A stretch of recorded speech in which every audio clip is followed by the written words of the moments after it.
Back here at home, members of Cleveland's Iranian American community are reacting to the situation in the Middle East. Our Kristen Moran spoke with some of them this evening as they process what's unfolding.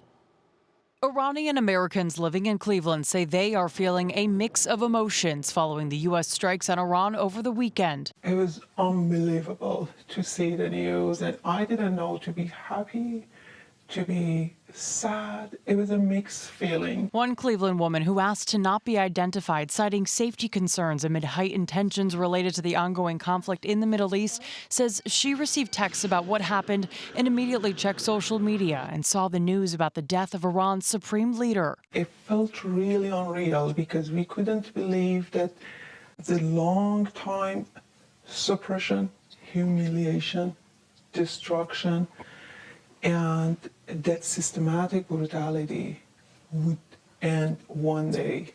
Also, Manouchehr, who came to the U.S. in 1984, shared his perspective on the situation and the impact on Iranians both at home and abroad. This is not a war between United States and Iran. This is a liberation act by the United States and against the Islamic Republic.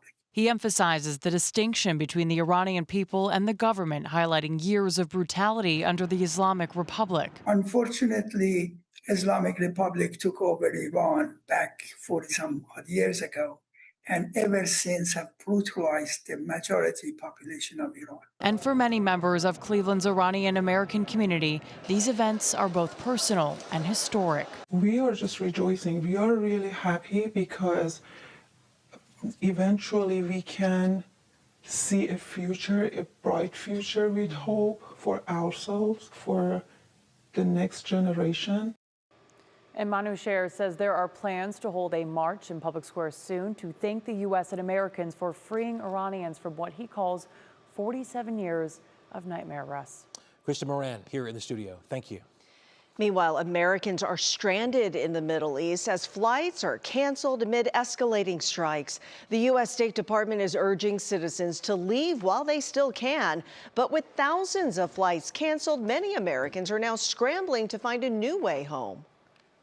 I'm really nervous. My adrenaline is through the roof. I'm in a parking shelter. Still a lot of uncertainty as to when we're going to get out. I've had our plane rebooked multiple times, canceled several times. The State Department says Americans should monitor travel alerts closely as tensions rise. Of course, we'll continue to follow the latest developments on the conflict in the Middle East.